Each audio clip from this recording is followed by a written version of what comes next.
Assalamualaikum warahmatullahi wabarakatuh. Perkenalkan, nama saya Muhammad Reza Ryan Rahman dari kelas 4503 dengan NIM 67052139. Tujuan dari pembuatan video ini untuk memenuhi nilai dari tugas besar sistem komunikasi optik.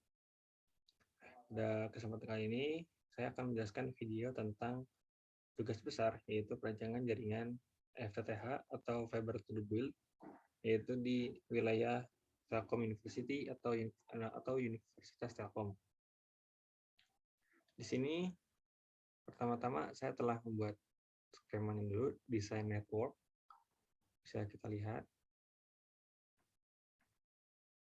Nah, di sebelah sini saya menggunakan STO di Colot. Lalu saya menggunakan 4 ODC. Itu ODC-nya berada di gate 1, gate 2, gate 3, dan gate 4. Lalu tiap ODC 1 itu menggunakan 2 ODP, ODC 2 menggunakan ODP-nya 2 buah, ODC 3 menggunakan ODP-nya sebanyak 2 buah, dan ODC 4 menggunakan ODP-nya sebanyak 3 buah. Nah, di sini sudah ada keterangannya, sebelah kiri ini ada ODC, ada ODP. Nah, ODP yang saya gunakan ini berkapasitasnya 16 core. Tanpa splitter, lalu ada bounty-nya, saya membagi ada 4 bagian. Lalu ada kabel feeder. Kabel feeder yang saya gunakan ini ada 4 buah. Tiap satu buahnya itu bentuk 1 ODC. Nah, kapasitas kabel feedernya ini menggunakan 24 core. Lalu untuk kabel distribusi dari ODC ke ODP itu dari ODC 1, ODC 4 ke tap ke ODP itu menggunakan 4 buah kabel distribusi. Nah, karena satu buah kabel distribusi itu kapasitasnya hanya 12 core. Nah, ODC 3 ke ODP 3 ini menggunakan kabel distribusi sebanyak 3 buah. Nah, begitu juga buat ODC 2 dan ODC 1 menggunakan kabel distribusi sebanyak 3 buah. Bisa kita lihat perancangannya di sini. STO-nya di sebelah sini. Nah, lalu ODC-nya ada di sebelah sini yang berbentuk segitiga berwarna hijau. Nah, setelah saya hitung jumlah unitnya, di bagian wilayah gate 4 itu terdapat 42 unit. Nah, untuk gate 3 terdapat 32 unit, gate 2 terdapat 32 unit, dan gate 1 terdapat 21 unit. Nah, setelah saya membuat perancangan desain network di Google Earth, selanjutnya adalah menggunakan OptiSystem. Nah, kita dari gate 1 dulu. Saya sudah membuat setiap gate-nya. Nah, di gate 1 ya, intinya saya setiap membuat OptiSystem ini dari setiap boundary saya hanya membuat sampel dari ODP terjauh dan pelanggan terjauh. Nah, sampel yang saya buat ini di gate 1 yaitu untuk jarak ke ODC itu dari STO ke ODC adalah sejauh 1,9 km. Nah, untuk dari ODC 1 ke ODP wilayah boundary 1 yang terjauh itu adalah 0,86 km. Nah, dari ODP ke pelanggan yang terjauh itu hanya 0,25 km. Lalu bagaimana perhitungannya? Nah, ini adalah perhitungan dari OPM. Dan ini OPM dari sisi pelanggan. Nah, di sini masih terdapat minus 20.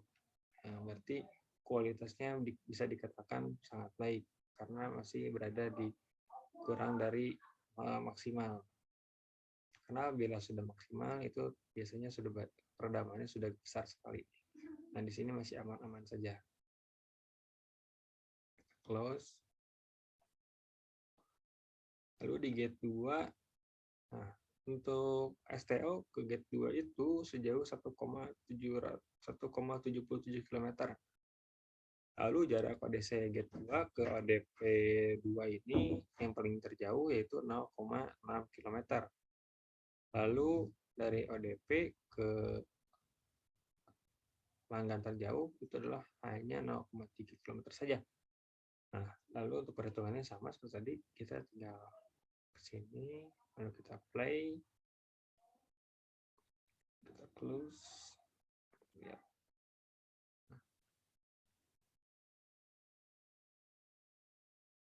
Nah, sama, rata-rata jarak ke pelanggan itu minus 20.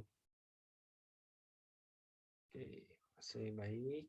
Untuk gate 2, lalu gate 3, jarak ASTO ke gate 3 itu 1,65 km.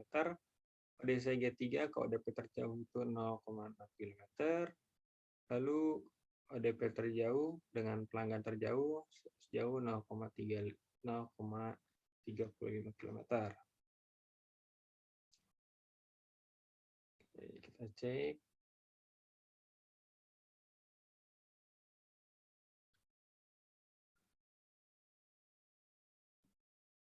ADC oke, aman. Oke, masih aman juga.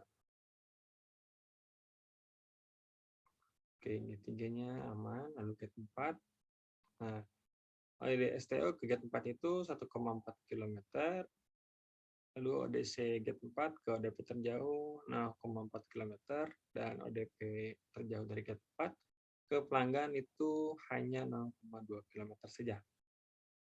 Lalu kita cek. Oke, kita close.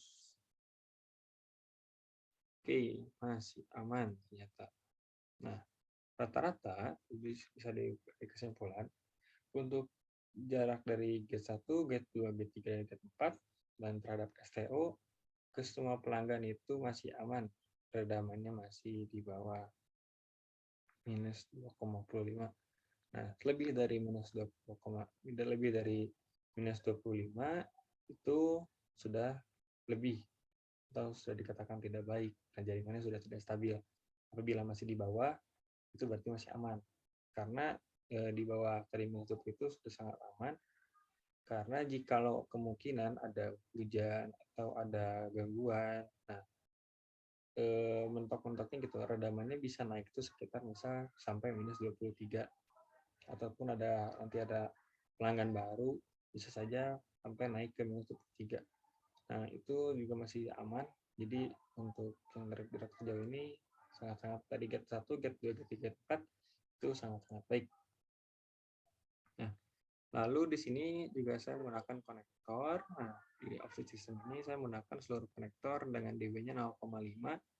Lalu di autenticator-nya ini alternator atau splice atau sambungan ya, ini 0,1.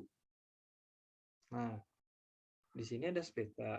Nah, saya ini menggunakan sistem one stage untuk seluruh gate 1, gate 2, dan gate 3, dan gate 4.